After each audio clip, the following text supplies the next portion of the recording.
girl's dream and every girl's nightmare. I'm gonna have nightmares! Oh no! Oh no! Freddy is the ultimate nightmare. Freddy's way sociable. He's a party animal. Freddy rocks. Like Freddy's like addicting, and you know it gets better and better each one. It's the scariest movie I've ever seen in a long time. I don't think I'll sleep tonight.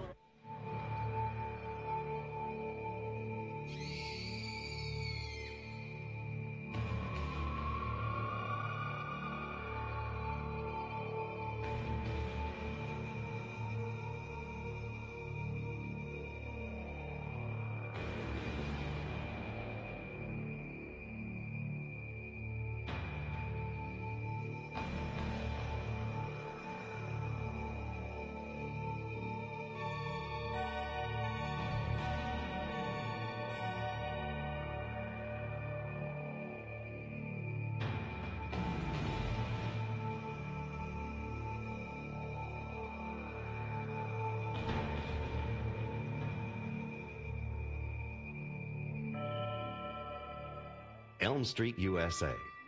Nice homes, nice cars, and nice kids. Only problem is, these nice kids are terrified by not-so-nice dreams. How sweet, fresh meat.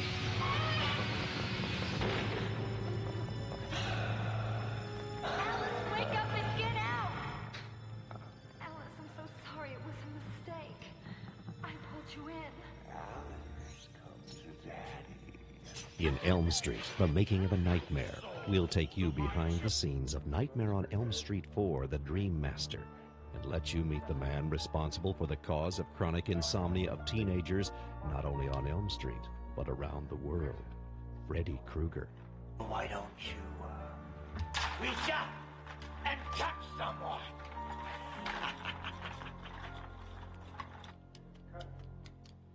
Even before Freddy Krueger began terrifying audiences, the creators and crew of the first Nightmare on Elm Street film were well aware that this menacing character might be around for more than just one picture.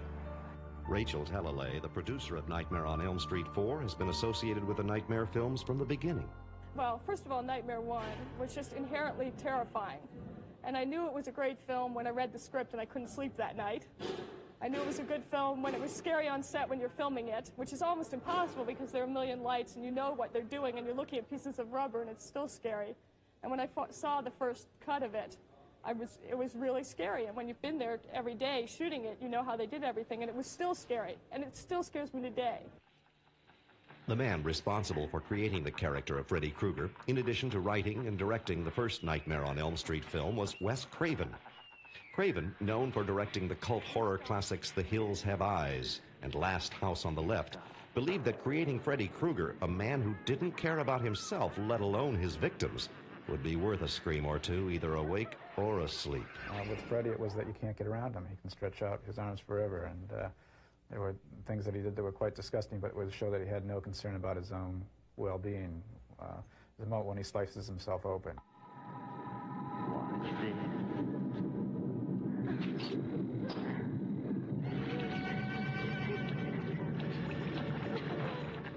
When you suddenly realize the person that's after you doesn't even care about their own body, that's a horrifying thing because you can't harm them. Actor Robert Englund, who has played Freddy Krueger in all 4 Nightmare films, remembers being a bit apprehensive when he first met with director Craven. If food don't kill you, the service will.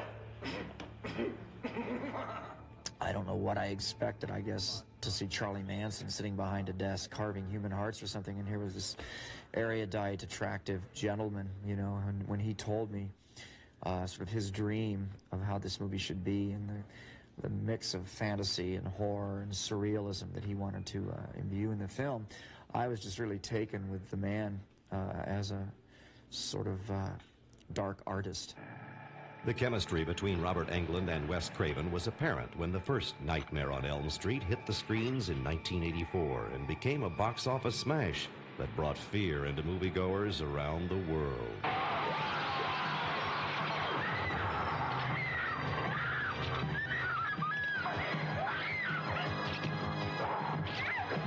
But who is Freddy Krueger? And why is he wreaking havoc on the Elm Street teenagers? You want to know who Fred Krueger was? He was a filthy child murderer who killed at least 20 kids in the neighborhood. Kids we all knew. Did they put him away? Well, the lawyers got fat and the judge got famous, but somebody forgot to sign the search warrant in the right place, and Kruger was free just like that. What did you do, Mother? A bunch of us parents tracked him down after they let him out. We found him in an old abandoned boiler room where he used to take his kids. Go on. We took gasoline. We poured it all around the place and made a trail of it out the door. Then lit the whole thing up and watched it burn. But he can't get you now. He's dead, honey, because Mommy killed him. But surprise, thanks to box office receipts totaling over $23 million, Kruger returned in Nightmare on Elm Street 2, Freddy's Revenge. This time, Freddy looked for some help in carrying out his onslaught of murders. His choice? Jesse Walsh, played by Mark Patton. We got special work to do here, you and me. You've got the body. I've got the brain.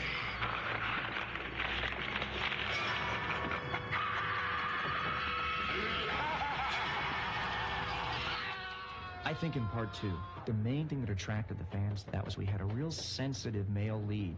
Instead of a typical macho teen boy, we had sort of this nerdy, sensitive kid, and he became the equivalent of our heroine in Jeopardy from part one.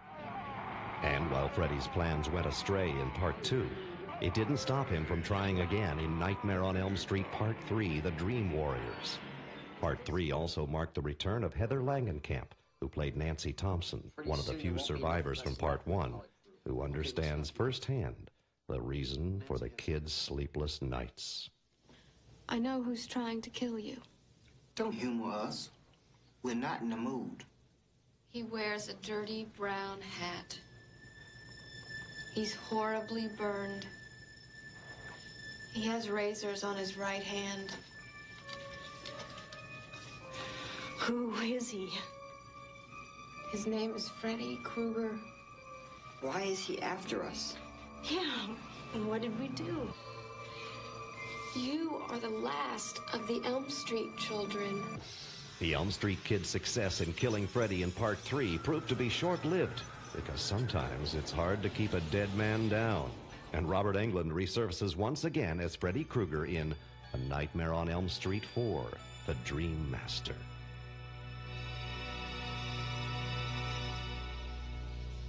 You shouldn't have buried me.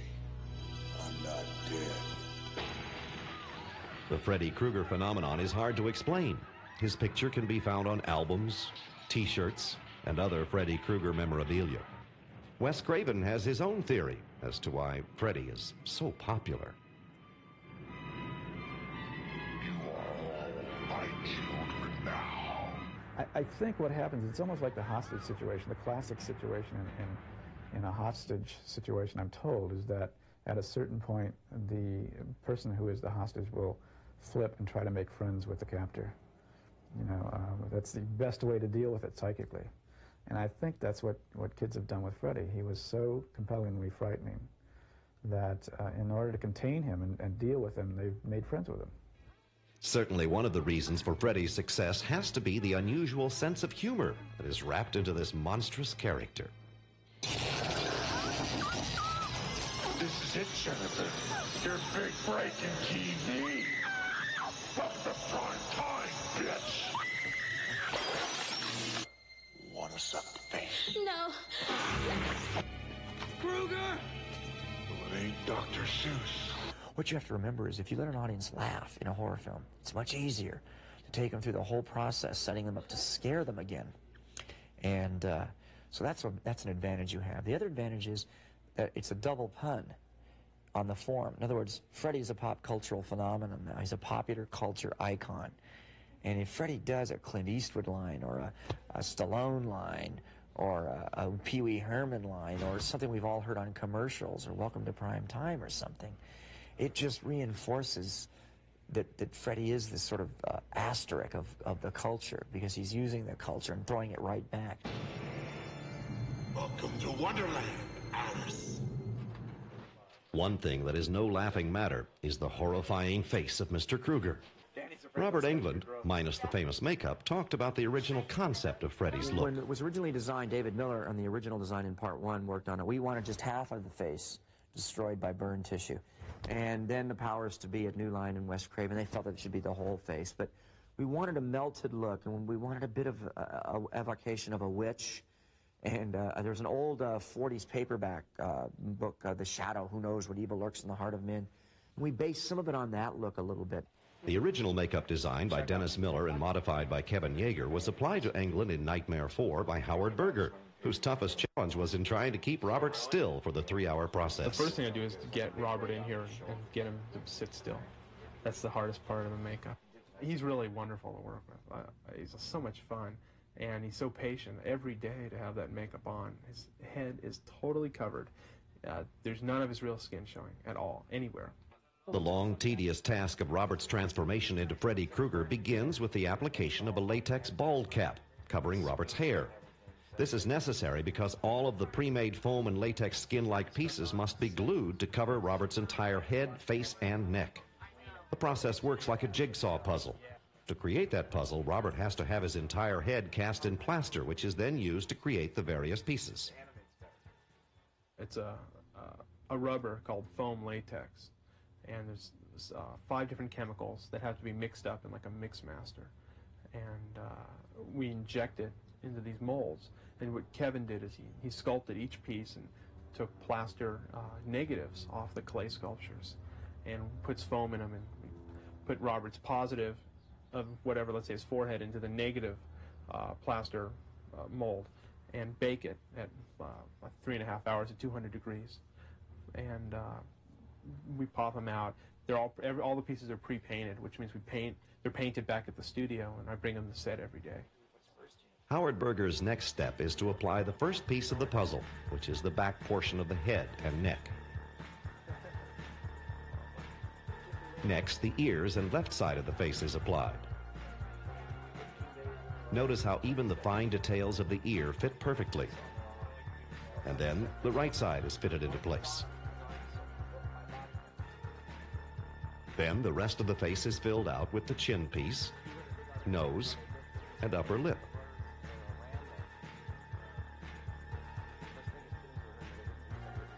And the final piece, the forehead. Finally, additional makeup is applied to achieve the desired look for the camera. By Friday, I've been in the makeup, if I've been in the makeup 12 hours a day to 15 hours a day for 4 days, with only a night's sleep in between, I'm raw. So I'm really raw, and I start to break out the corner of my eyes where it glues into the corner of my eyes. I can barely touch there. Even I just touch with the warmth of my finger now. It stings. So I have to psych myself up to put it on. But once it's on and the tingling goes away from the glue drying, I'm okay for the rest of the day, except for the heat. However, there was one time Englund made the mistake of wearing the makeup in public. And I was starving for some real food one day and worked about a 10-hour day, and we went across the street to this Thai restaurant that's been there for years, and we all figured it was like really good food and everything. It's next to a dog and cat hospital. That's always a bad sign for a Thai restaurant, but we all figured, because, you know, all the neighborhood is movies, studios and stuff, that, you know, I'd been there. And I went across the street, and we walked in, and everybody's used to Robert now in the makeup, all the guys on the crew. We walked in, and it was like this guy who just got off the boat with his green card from Cambodia or Vietnam, and we scared him to death. I mean, literally, the tray and all the plates went up in the air. The guy turned white. He ran in the back. I mean, the doors went waka, waka, waka, you know, and he never came out again. Even actress Lisa Wilcox, who plays Alice in Nightmare 4, found it took some time before she could deal with the reality of working with such a handsome leading man. And the first day I worked with him, he was already in full makeup. Literally, I couldn't look at him for more than about 2 minutes because I just have to go, ooh, like that. So that's something, and all the blood and the guts, and you just have to completely erase your imagination and say, okay, this is real, and don't worry about it. With director Rennie Harlan at the helm, Nightmare on Elm Street 4 picks up where Part 3 left off. as the survivors of Nightmare 3 are still finding it difficult to get a good night's sleep. Tuesday night plays Kristen, the girl who has the unique ability to summon her friends into her dreams. Also back for a second time is Rodney Eastman as Joey. And reprising his popular role of Kincaid is Ken Sagos, who is definitely ready for Freddy. Kincaid was scared. There's no doubt about it. But yet, when he had to face Freddy, you know, he fought him. He did not deny he was scared, but Freddy was not going to mess with him without a fight. Our cameras went behind the scenes to capture Kristen's dream as Joey and Kincaid attempt to convince her that Freddy is dead and can't harm her. But we know differently, because when this pipe is opened, Kincaid's dog, who also was pulled into the dream, is not quite the friendly canine they remember. To accomplish this tricky scene, the specially trained dog named Jake is first filmed jumping from the pipe and into its trainer's arms. Then, because the script calls for the dog to attack Kristen, a dummy made to look like Kristen is brought in. And with a little coaxing, the hope is to get Jake to jump from the pipe and bite the dummy's arm. As you can see, Jake is one actor that really sinks his teeth into his work. Then, with some quick editing and post-production, it appears that Jake has actually made his mark on actress Tuesday night in the final version of the film. Fred Krueger's history. Come here. The pipes are cold. The boiler is cold. See for yourself.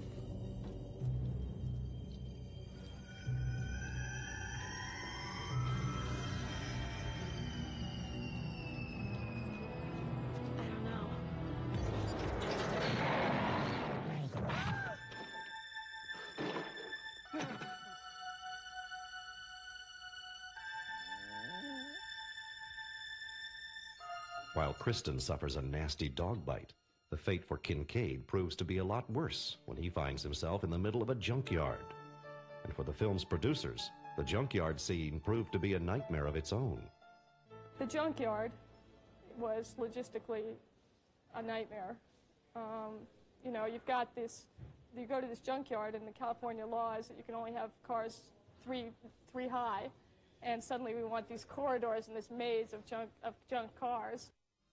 To create the illusion of the large junkyard scene called for in the script, the producers and director Kenny Harlan turned to DreamQuest, a special effects company whose credits include The Lost Boys and The Fly. And we actually shot this plate. The plate is what we call the part with Kincaid in it. The night that they were all shooting Kincaid for some other shots, we went off to the side, found a dirt patch because that's all we needed, put Kincaid down on the ground there, built a little tower above him, and put some shadows on the ground to imitate cars actually being there. Next, using a crew of 7 people, nearly 1,000 miniature cars were built over a 2.5-week period. Then Justin and his crew created a spot where Kincaid would stand for the camera to pull back from, revealing the masses of cars. Kincaid has run in, he was running down this pathway here, and Freddy has thrown all these cars in his way and trapped him in this pit. So we really sort of, it was pre-dictated as to where we were going to pull out from. It was going to be this pit that Kincaid was trapped in. In terms of the overall model, basically what we tried to do was do something that would sort of technically fit into our plan. So we pretty much centered this and then built our model around it. So that's pretty much it. This is where Kincaid stands, is right in here, and the camera just pulls pretty much straight back from there. To achieve the effect that Kincaid is actually in a world full of cars, the previously shot film of the miniature cars is projected into an open space of this painting of even smaller cars. So what we did is we projected the image that we were going to match to inside here. We then had the rest of this glass. This is all on glass, this painting. We had the rest of this glass to work with. Ken Allen went in and painted the rest of the image that was combined with what went into here. Then what we did is we had a camera then that just pulled back from here, and it appeared as though we were continuing to pull back from the previous shot. The creation of this spectacular visual effect for which the Nightmare films are famous finally comes together with all 3 elements combined. Kincaid screaming in the actual junkyard, the model car miniatures, and finally, the painting of the world full of cars. Overseeing all the special effects in the picture is director Rennie Harlan. Harlan, who had a taste of directing horror films with the movie Prison, looked forward to making his contribution to the Nightmare series. I saw the first Nightmare movie I saw in London a few years ago, and I didn't know what to expect when I went to see it, and I loved it. I thought it was like a art horror film, and I saw every one of the Nightmare movies, and when it was proposed to me that I could direct one of them, I was very excited and felt that it'll be a great challenge. And producer Rachel Talalay was excited about the overall look Rennie Harlan could give a Nightmare on Elm Street film. What I was really looking for in Nightmare 4 was somebody who had a real visual style. All the other films look fine, but they don't have an extra visual style. And when I saw Prison, Rennie's just got an incredible visual style. And what we're getting in this film is a much better looking film, much more camera movement, much more excitement. And that's what we thought we could give to this project that the other ones didn't have. And Robert Englund's previous experience on Nightmare films was helpful to the young director. Working with Robert Englund is really great because he is very familiar with the whole series. He can help me a lot by telling what they did earlier and what worked, what didn't seem to work. And there's like a set of Freddy rules in a way. There's like Freddy's own reality where you have to sort of draw from. And working with Robert is really great. He's really professional. He's very patient. Freddy Krueger has pulled some pretty cruel tricks on the kids of Elm Street over the years, but nothing can compare to what Freddy did to the character of Debbie in Nightmare on Elm Street 4.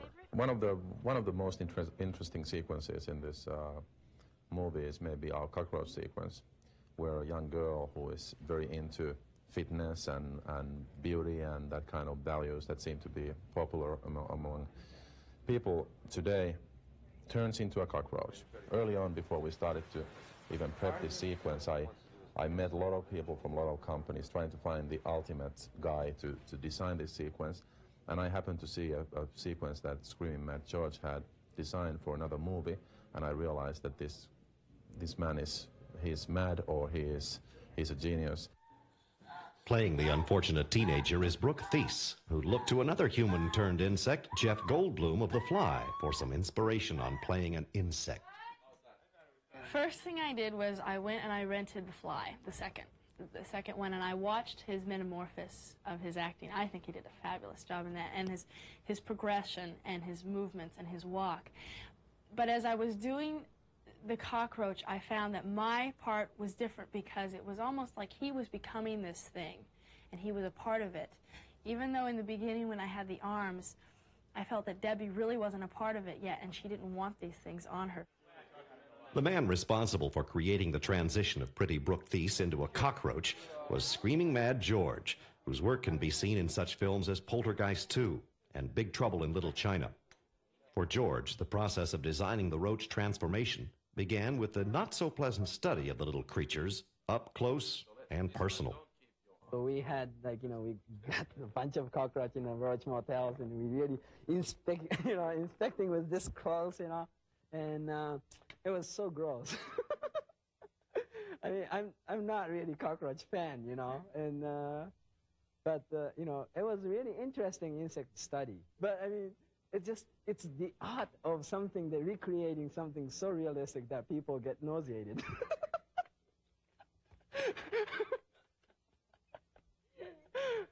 Once Screaming Mad George finished examining his newfound friends, it was time for Brooke Thies to get into the act. Well, I went and I got a head cast and arm cast, for the thing when I'm bench pressing. And that was just the body cast, and then he did the molds and stuff, and then I kept coming back, and I kept seeing more things, Then, it was like the fourth time I went there, I saw my head, that face that peels off, and I went, oh my gosh. And I kept passing by it, and I kept going, God, this is so weird, my face is staring at me, And then I got into the cockroach outfit, and he had a little videotape, so he videotaped it, and then I got to watch it. It was just so interesting, really interesting. The horrifying transformation scene begins when Freddy suddenly appears in Debbie's attic while she's working out. First, Brooke is checked to make sure that her new roach arms are in perfect working order. Then Robert Englund steps in and makes his own final preparations as the infamous Freddy Krueger. Director of photography Steve Fierberg takes a last look, and then cameras roll. One up and to one side of the slate. That's it. Mark.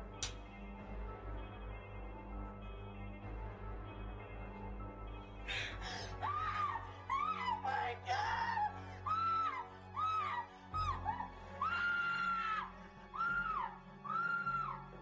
That was great. Beautiful. For the next phase in filming this scene, England must throw the barbells into a mirror strategically placed next to the camera. Not an easy shot for England, and not a safe place to be if you're the cameraman. So with the cameras rolling, England gives it his best shot. Mission accomplished, and the roach transformation is well on its way to making this scene a good claim for insecticide.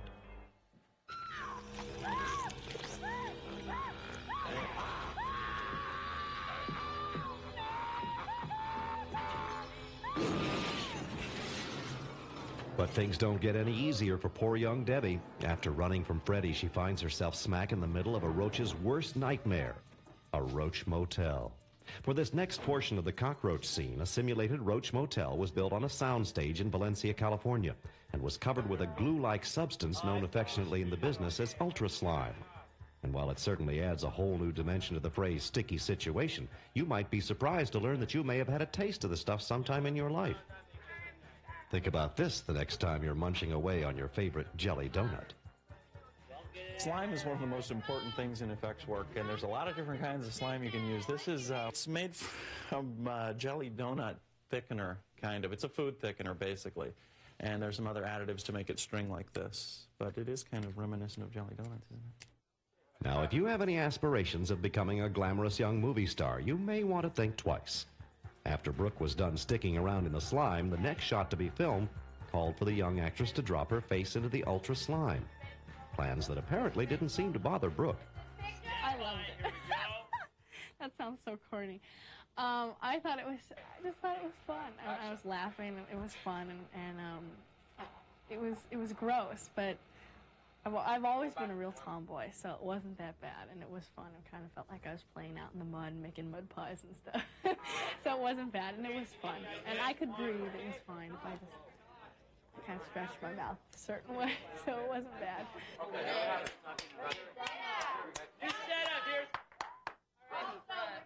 The next shot in this scene finds Debbie trapped inside the Roach Motel with a victorious Freddy Krueger peering in. To accomplish this visual effect, the crew placed a rear projection screen just outside an opening on the set. Close-up footage of Freddy's eye, which was filmed earlier, is then projected on the screen behind Debbie, giving the illusion Freddy is watching. And then there is Brooke's mechanical co-star in the scene, yet another creation from Screaming Mad George. For this puppet roach, because of the insect look, we thought regular latex wouldn't look as good as something like really, kind of stiff and shiny look. And we decided, yeah, let's make a vacuum foam, which is plastic, sheet or acetate, heat it up and then go over some stone mold, so it gives that shape. So, and that's a clear, and we paint from behind, so it becomes like really look like an insect shell, and we, segmented it, and then we have a rubber inside, so it gets, soft in the inside and then really hard in the outside. Then it's time for Brooke to step into the full roach costume. Black makeup is then added so Brooke's face will not be seen under the head of the cockroach. A few more roach parts are added, more ultra slime is added to the floor, and Brooke does her best to get comfortable in a rather unusual situation. It was uncomfortable, but it wasn't as bad as I thought it was going to be, because I found a position that was real comfortable, and when he said action, I did my thing, and then I went back down. The only thing that really hurt was my neck and pushing up, because on the slippery stuff, I had no control. Well, that's the only part I didn't like about it, that I couldn't turn around. You know how the cockroach turns around and sees the eye? Well, I'm like, that's all I can move. I can't do any more. Only through the efforts of the actors, Screaming Mad George, and the rest of the crew working as a team could this memorable special effects sequence come to life, as we see in this final version of the film.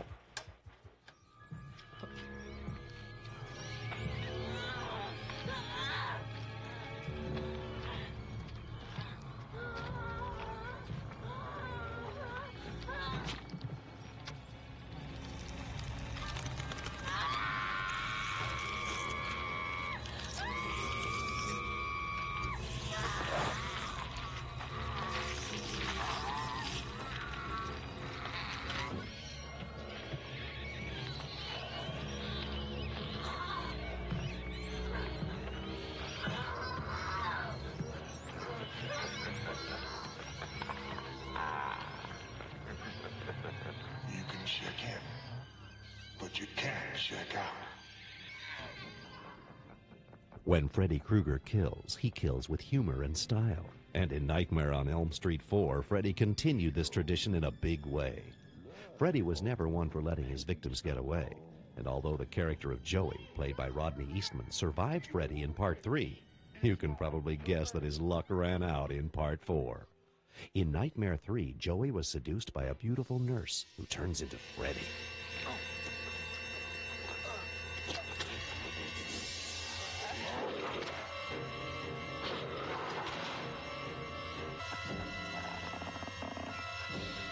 What's wrong, Joey? Feeling tongue-tied?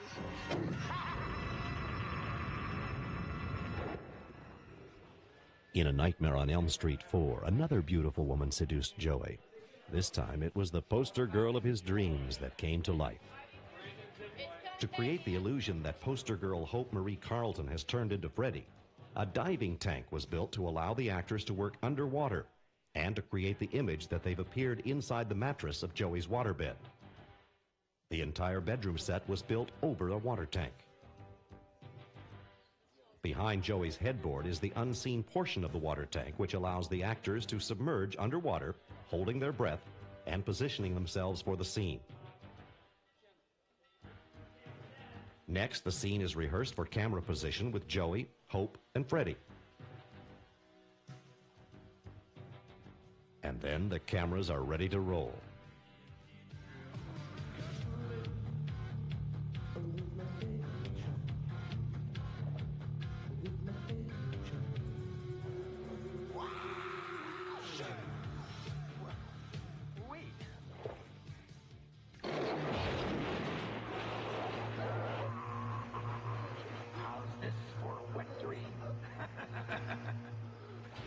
Because the Nightmare on Elm Street films feature one spectacular special effect after another, the producers have learned how to film these elaborate effects in a cost-effective manner.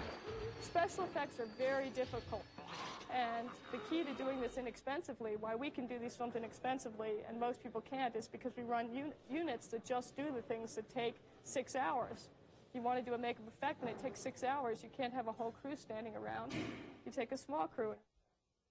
During the filming of the waterbed scene, a separate crew was on another soundstage filming yet another elaborate special effects scene. This time, the unlucky victim is Sheila, played by Toy Newkirk. Sheila has made the mistake of dozing off during a physics exam, which has allowed Freddy the chance to take her life. After some initial shots of Toy and the other actors in the scene are shot, the special effects crew gets to work. The scene calls for a mechanical arm to break through Sheila's desk and grab her while she's taking a test in the classroom. The mechanical arm is controlled by a crew member situated below Sheila's desk and out of camera range.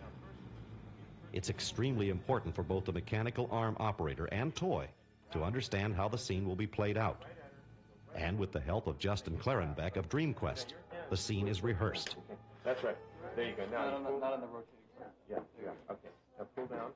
Okay. Okay, now you're violent. Now, the whole time. Rehearsal is complete, and cameras begin to roll. This is definitely one scene that will not only grab Sheila, but moviegoers as well. Paper. All right, and break through the ice. And, okay, struggle. Okay, and out, up. Okay, and now, get her face. All right, and little camera left. Okay, down, pull down, go down, go down, go down, go down. Okay, back up. Back up, okay, and push him away. Push him down, struggle, struggle, struggle, down, down, down, down, down, down, down, pull out. Okay.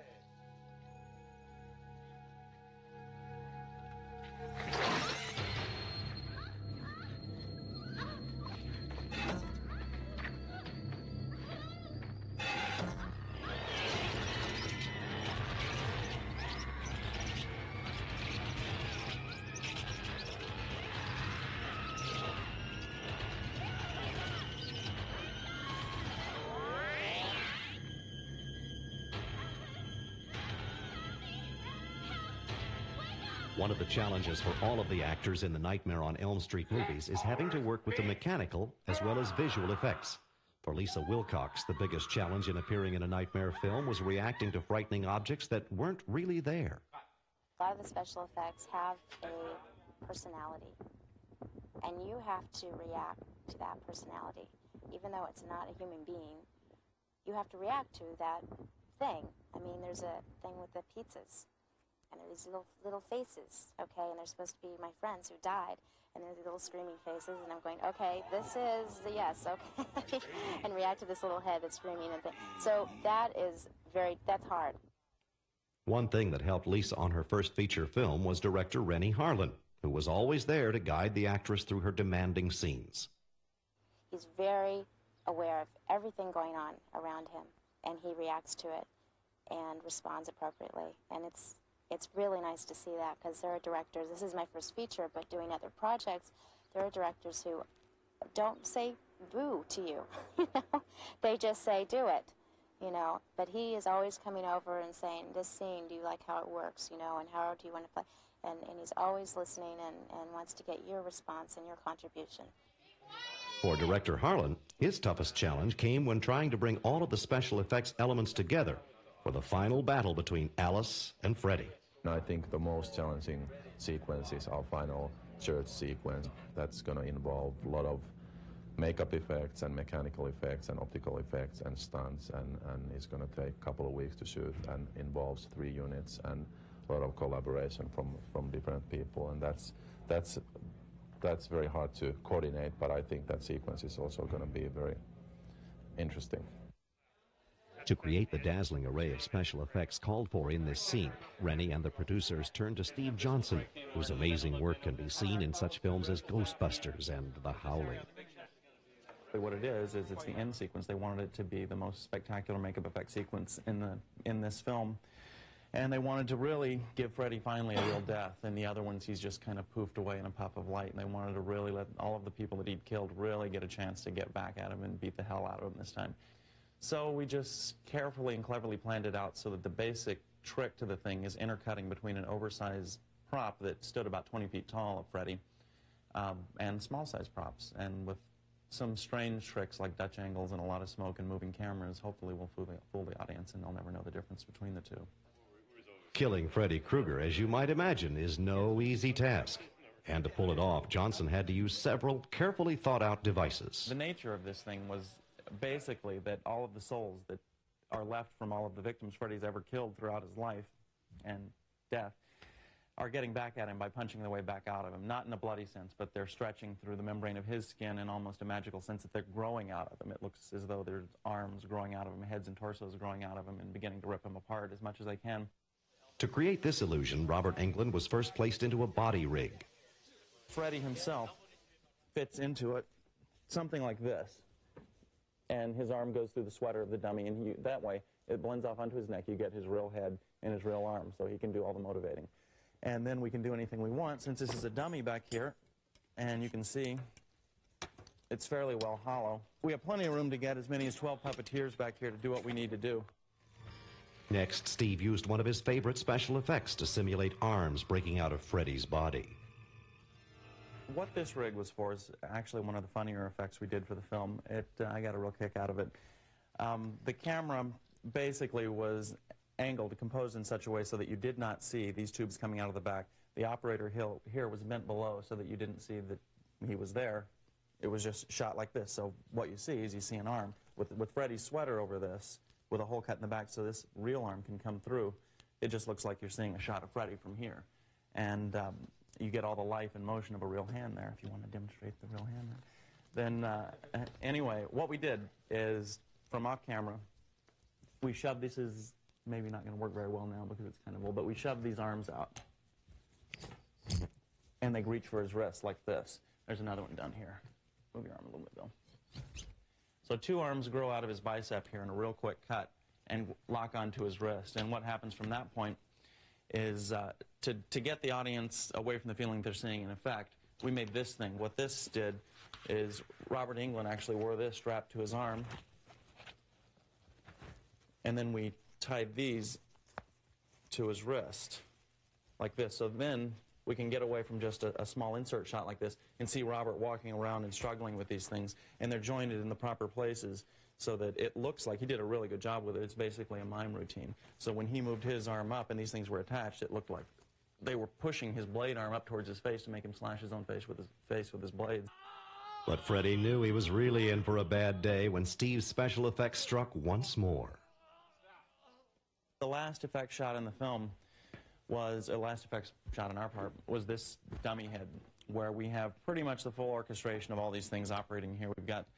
We had probably 9 people out of camera range down here grabbing at the guy, and we also had things like that were just sewn to him, like we have an arm under the sweater, a hole coming through it, and we would glue the arm to him here. Eventually this happens, the tension builds up so much, there's one arm grabbing him here and one arm grabbing him in the eye socket here, that it actually rips his head wide open, like that. To create the illusion that there were living souls inside of Freddy's body trying to get out, this nearly 20-foot-tall replica of Freddy's chest was designed and built by Steve Johnson and his crew. The Big Freddy was built large enough so that one or more people could enter through the back and play to the camera stationed in front. And while the actors were inside, other crew members were stationed outside operating other parts to bring Big Freddy to life. First, one of Steve's crew members was placed inside the body, where his arm was to break through the skin and tear off part of Freddy's sweater.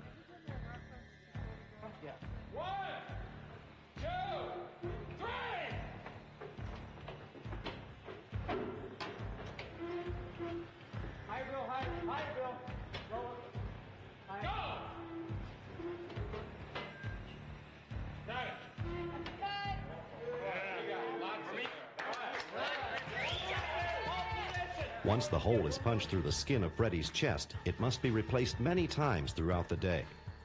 The skin is made from dental dam, a highly flexible rubber latex material. This is a very large piece of the dental dam that we used to put over the giant Freddy's chest, and then we had actors inside the chest stretching their way out of it. When we shot it, we had them wearing really, really theatrical makeup to kind of match this kind of look. For a couple of different reasons. I'm always afraid that big props always look like big props to me. So we, in this instance, obviously made the little ones look as realistic as possible, but we tried to make the big ones look fake, even in their movement. So we painted them really theatrically, stretched this stuff over them, and this is kind of how it worked.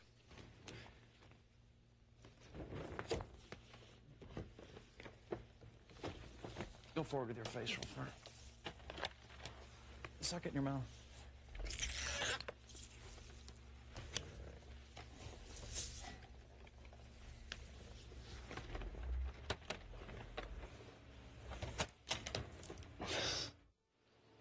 Three actors made to look like the dead victims trapped within Freddy's body are given final touch-ups before entering the oversized replica.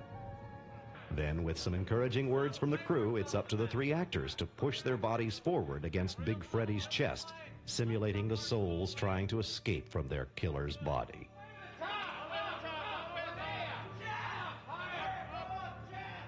A job well done, and all of the effects created by Steve Johnson and his crew combined to make this climactic scene perhaps the most memorable of all the Nightmare films. But could this really be the end of Freddy Krueger? Could the teenagers of Elm Street finally be able to get some rest?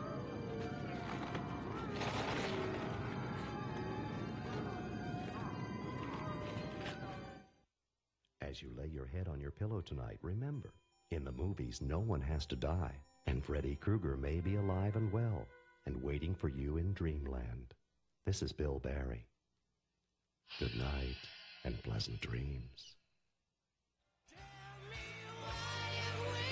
Forsaken.